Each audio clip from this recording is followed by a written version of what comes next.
Very good morning. You're watching the Breakfast News on Rajya Sabha television. This is a Wednesday morning. My name is Ashwarya Kapoor. Let us start the news with the top headlines. President appoints former Supreme Court Judge Justice Pinaki Chandra Ghosh as India's first Lokpal, with 4 judicial and 4 non-judicial members.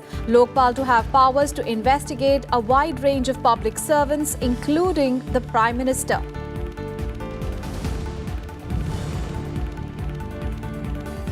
Pramod Sawant-led BJP government in Goa to face a floor test today in special assembly convened by the Governor Mridula Sinha.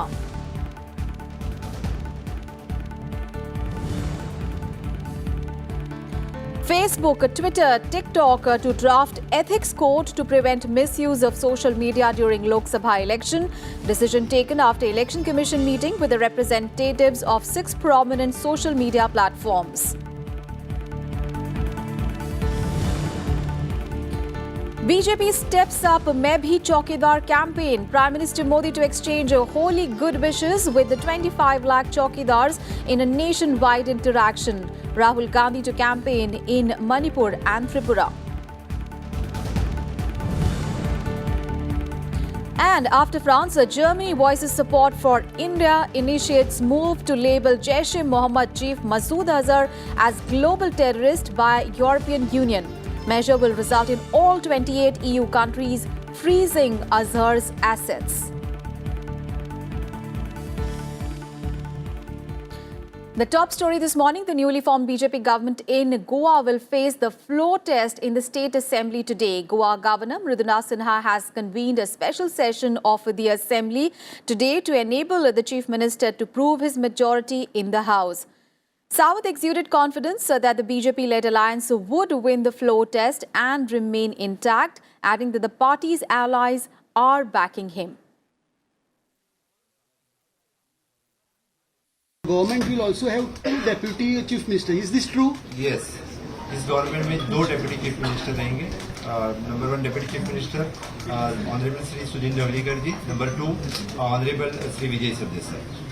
Sir, floor test को लेकर कितना confident है कि आप जिस तरीके 100% confident. Well, the government claims majority with the support of 21 MLAs, 12 from the BJP, 3 each of allies, the Goa Forward Party and Maharashtrawadi Gomantak Party, and 3 independents. The strength of the 40-member House has been reduced to 36 following the death of Chief Minister Manohar Parrikar and BJP MLA Francis D'Souza, and also with the resignations of 2 Congress MLAs, Subhash Shirodkar and Dayanand Sopte. Now, the Congress, which is the largest party with the 14 MLAs, had also staked claim to form the government. There is also an NCP legislator in the House. And in a historic first, India has got its first Lokpal. Former Supreme Court Judge Justice Pinaki Chandra Ghosh was appointed as the first Lokpal, the anti-corruption ombudsman, by the President. Now, Justice Ghosh retired as Supreme Court Judge in May 2017. He is a member of the National Human Rights Commission since 29th of June 2017. Former Justices Dilip B. Bhosale, Pradeep Kumar Mohanty, Abhilasha Kumari, besides the sitting Chief Justice of Chhattisgarh High Court, Ajay Kumar Tripathi, have been appointed as judicial members in the Anti-Corruption Ombudsman. Former first woman chief of Sashastra Seema Bal, Archana Ramasundaram, ex-Maharashtra Chief Secretary Dinesh Kumar Jain, former IRS officer Mahendra Singh and Gujarat cadre ex-IAS officer Indrajit Prasad Gautam have been appointed as the non-judicial members of the body. Now, these appointments will take effect from the dates they assume charge of their respective offices. The appointments were recommended by Prime Minister Narendra Modi-led selection committee and then approved by President Ramnath Kovind. The Lokpal and Lok Ayukt Act, which envisages appointment of a Lokpal at the centre and Lok Ayuks in the states to look into the cases of corruption against certain categories of public servants, was passed in 2013. The Lokpal appointment comes a fortnight after the Supreme Court asked Attorney General K.K. Venugopal to convene a meeting of the Lokpal selection panel. And now let's get you all the news related to Lok Sabha and Assembly elections.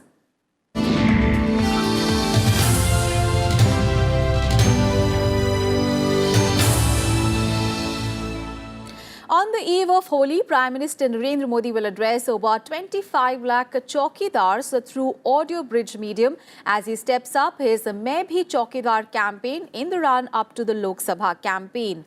Party's media head Anil Baluni said that PM Modi will share the colours of Holi with watchmen across the country in the address. The Prime Minister is also scheduled to interact with people who have pledged their support to the Main Bhi Chaukidar campaign from 500 places in the country on 31st of March.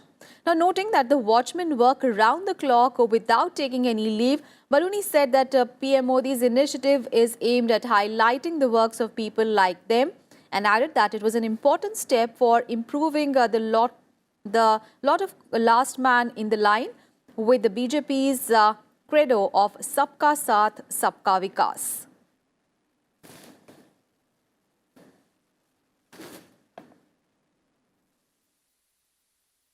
And the Internet and Mobile Association of India and social media intermediaries have agreed to draft a code of ethics for the industry in the next 24 hours after being asked to do so by the Election Commission. On Tuesday, representatives of 6 internet companies such as Facebook, Twitter and TikTok were called by the poll panel to discuss the issue of evolving a mechanism to prevent abuse on social media platforms. The Election Commission also wanted to ensure that elections are insulated from outside influence. The poll panel has asked the social media platforms to voluntarily inform the users about the consequences of indulging in unlawful conduct during the elections. The meeting comes after the Centre for Accountability and Systemic Change sent a notice to the poll panel urging it to take action against the misuse of social media to influence the voters. And a meeting of the BJP's Central Election Committee will continue today at the party headquarters in New Delhi to further discuss the names of the candidates for the Lok Sabha elections. The party also met on a Tuesday to deliberate upon the names of party's candidate in the various states for the Lok Sabha elections. Prime Minister Narendra Modi, BJP President Amit Shah and senior leaders of the party were present at yesterday's meeting. The CEC is deliberating on candidates for the 91 seats that go to polls in the first phase on 11th of April. And in addition, names of candidates for the 97 seats in the second phase are also being finalized. And the Election Commission on Tuesday directed all the political parties to desist from indulging in any political propaganda during their Lok Sabha poll campaigns involving the activities of the defence forces. The Commission has issued an advisory to the presidents of various political parties in this regard. The Election Commission said that the new advisory is in continuation to its earlier one on the use of pictures of defence personnel in campaigning. The EC's direction came after a picture showing a hoarding with an image of Indian Air Force Wing Commander Abhinandan Vardhaman and the leaders of a party were seen. The Election Commission has also asked political parties and religious leaders to refrain from using places of worship for propaganda during the Lok Sabha polls and also not to indulge in activities that may cause tensions between different castes and communities. Remember, the Model Code of Conduct is in place since 10th of March when the Election Commission announced the Lok Sabha poll schedule.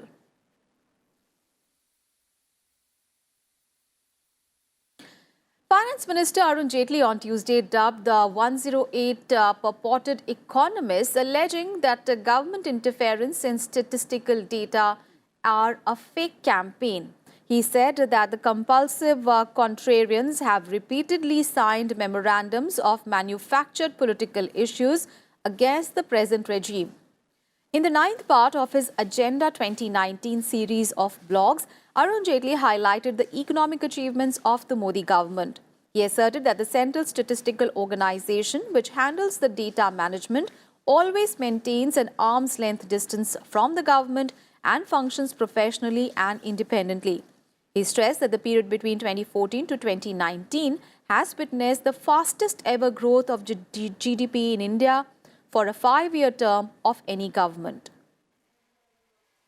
चुनाव का वक्त है और इसलिए आज वक्त आ गया है कि इस नरेंद्र मोदी जी के नेतृत्व में चल रही सरकार की अर्थव्यवस्था के प्लेटफॉर्म पे क्या परफॉर्मेंस रही है, क्या उसकी क्षमता रही है, उसकी तुलना पुरानी सरकारों के साथ की जाए। मैंने आज ये सारे आंकड़े 1947 से लेकर आज तक के सार्वजनिक किए हैं अपने एक लेख में जो मैंने सोशल मीडिया में डाला है। आज का जो 5 वर्ष का सन 14 से 19 तक का जो अर्थव्यवस्था की जीडीपी की वृद्धि की दर है 7.3%, वो 1947 के बाद किसी भी 5 वर्ष के कार्यकाल में सबसे अधिक है। जो वित्तीय घाटा होता है सरकार का, फिस्कल डेफिसिट जिसको कहते हैं, जिसके लिए सरकारों को उधार लेना पड़ता है देश चलाने के लिए, वो 5.5% था यूपीए के सरकार के दौरान। एक बहुत ऊंचाई का फिस्कल डेफिसिट हमें मिला था, एक घाटे वाली सरकार मिली थी, उसको धीरे धीरे कम करते हुए हम 3.4% पे ले आए हैं। करंट अकाउंट डेफिसिट जिसके ऊपर हमारी विदेशी मुद्रा के भंडार निर्भर होते हैं और हमारे रुपए डॉलर की पैरिटी का दर निर्भर होता है, हमेशा कंट्रोल के अंदर रहा है। मुद्रास्फीति, इन्फ्लेशन, कीमतों की वृद्धि जो यूपीए के कार्यकाल में 10% से आगे थी, आज जब सरकार का कार्यकाल समाप्त हो रहा है तो लगभग 2.5% के आसपास है। विदेशी मुद्रा के भंडार बहुत अधिक हैं। इन आंकड़ों की तुलना करना इस स्थिति में अति आवश्यक है, क्योंकि आंकड़ों के आधार पर ही ये तय हो सकता है कि किस सरकार की क्या परफॉर्मेंस है। यही कारण है कि आंकड़ों को लाकर एक प्रश्न चिन्ह उन पर खड़ा किया जा रहा है, जबकि बहुत प्रतिष्ठित अंतर्राष्ट्रीय संस्थाएं, IMF, वर्ल्ड बैंक हमारे आंकड़ों को स्वीकार करते हैं। Meanwhile, Congress President Rahul Gandhi said on Tuesday that his party will scrap the goods and services tax if voted to power in the upcoming Lok Sabha elections. Campaigning for the party in Arunachal Pradesh, Rahul Gandhi said that the idea was GST that was brought by the Congress to simplify and lower the tax rates, but the current BJP government launched it in a hurry, due to which it proved to be counterproductive. देश की जनता को पता लगता है GST का मतलब Gabbar Singh tax. जो पैसा आपके जेब में था, आपका पैसा, वो भी निकाल के ले गए। कहा था कि भैया हम आपको पैसा देंगे, रोजगार देंगे, और आपके जेब में जो था वो भी उठा के ले गए। 5 अलग अलग टैक्स आज तक, वो तो है, आज तक किसी को नहीं मालूम ये गब्बर सिंह टैक्स क्या है, कैसे भरा जाता है, क्या करना है। तो हमने निर्णय लिया है 2019 में जैसे ही हमारी सरकार बनेगी, गब्बर सिंह टैक्स को हटा के हम आपको जीएसटी दे देंगे। Meanwhile, the BJP hit back at the Congress president for criticizing what it called was a major economic reform.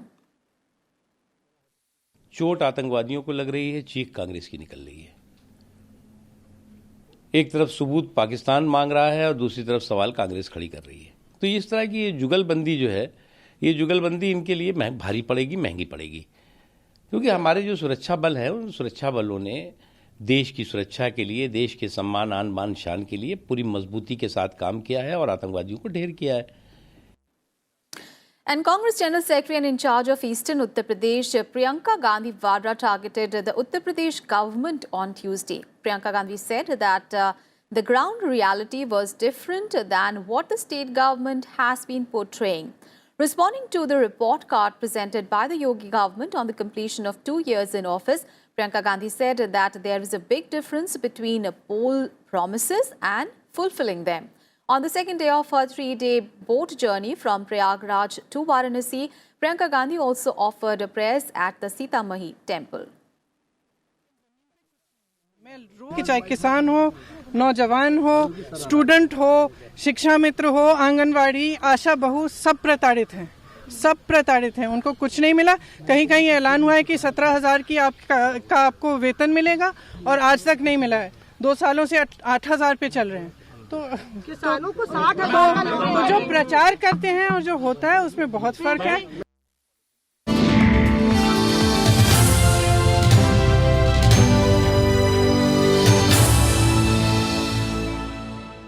Those were all the news related to the upcoming Lok Sabha and Assembly elections. And with that, we'll take a very short break. News and updates continue on the other side. Stay tuned.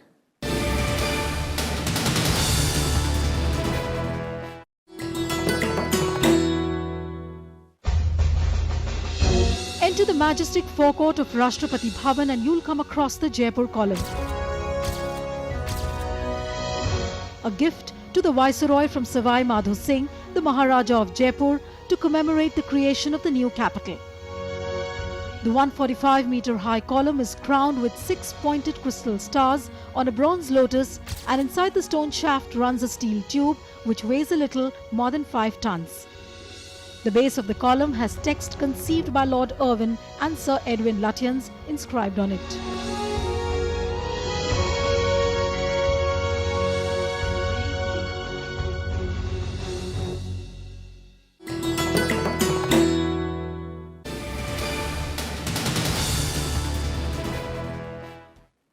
Welcome back after the break. The GST Council, headed by Union Finance Minister Arun Jaitley, held its 34th meeting on Tuesday. The Council laid out transition rules for the implementation of new tax rates for the real estate sector. The Council allowed builders an option to choose between old tax rates and the new ones for under-construction residential projects to help resolve the input tax credit issues. The new tax rate of 1% for affordable houses and 5% for others without income tax credit will apply on new projects. The transition plan for the new rate structure for the real estate will be effective from 1st of April. 1 अप्रैल 2019 के बाद जिस पे काम चालू होगा, उस पे नया स्कीम का जो दर है 5% और 1% वो लागू होगा। और 1 अप्रैल के पहले के जो प्रोजेक्ट्स हैं उसके बारे में जो डेवलपर्स हैं उनको ऑप्शन होगा कि वो 12% और 5% के रेट पे जाएं विथ इनपुट टैक्स क्रेडिट, या 5% और 1% विदाउट इनपुट टैक्स क्रेडिट पर जाएं।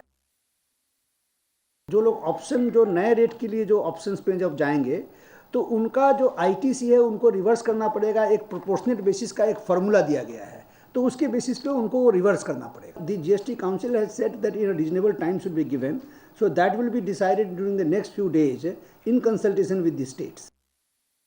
News from Jammu and Kashmir. The Enforcement Directorate has confiscated 13 properties in Jammu and Kashmir belonging to Hizbul Mujahideen's Syed Salahuddin. Salahuddin operates from Rawalpindi in Pakistan. The ED took the step in connection with the ongoing investigation of terror funding by Salahuddin. The Central Probe Agency issued a provisional order to seize the properties worth 1.22 crore rupees in the state of Jammu and Kashmir. Now, these properties belong to Mohammad Shafi Shah, a resident of Bandipora, and 6 other residents of Jammu and Kashmir, all of whom allegedly work for Hizbul Mujahideen. News from the south of the country, where 2 people have died and several others are feared trapped after an under-construction building in Karnataka collapsed yesterday afternoon. 15 people have also been injured, out of which 3 are critical. The collapse took place in Dhanwad's Kumareshwar Nagar, about 400 kilometers north of Bengaluru. Now, video from the collapse site shows hundreds of locals surrounding the collapsed building. NDRF and SDRF teams reached the site of the building collapse, and rescue operations continued throughout the night. Now, according to reports, construction had been going on in the building for the last 2 years, and work was ongoing on the 3rd floor. And Chief Minister H.D. Kumaraswamy has said that he has instructed the Chief Secretary to supervise the rescue operations. He had also instructed that the injured be airlifted if required. He tweeted, "Shocked to learn about the collapse of an under-construction building in Dharwad.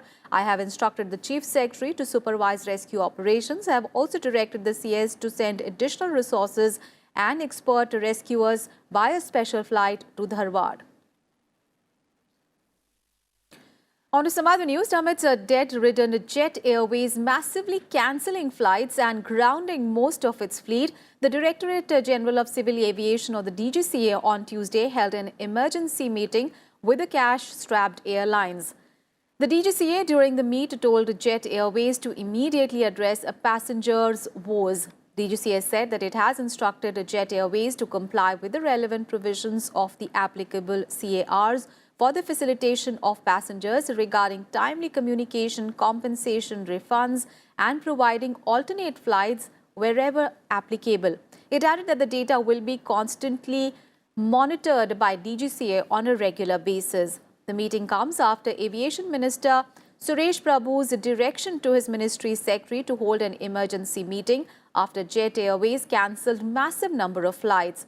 The DGCA also reviewed the performance of Jet on operational airworthiness and passenger facilitation.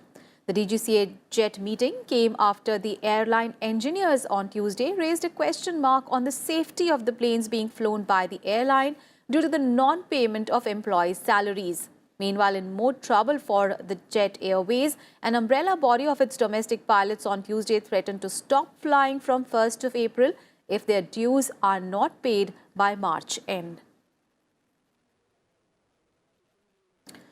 And Germany has initiated a move at the European Union to designate Jaish-e-Mohammed chief Masood Azhar as a global terrorist, days after China blocked a bid at the United Nations to ban him. It was also said that Germany has floated a proposal to ban Azhar by the EU, but no resolution on the issue has been moved yet. Germany was reportedly in touch with several member nations of the European Union for listing Azhar as a terrorist, which will result in his travel ban, as well as a freezing of all of his assets in the 28 countries of the bloc. All the 28 member countries of the European Union will have to support the move to ban the Pakistan-based terrorists as the bloc decides on such issues under the principle of consensus. Remember, on 15th of March, France had imposed financial sanctions on Masood Azhar and had said that it will also work with its European partners for putting the JEM chief's name on the EU's list of persons and entities involved in terrorist acts. The biggest international news, Cyclone Idai has triggered a massive disaster in southern Africa, affecting hundreds of thousands of people. The region has been hit by widespread flooding and devastation, affecting Mozambique, Zimbabwe and Malawi.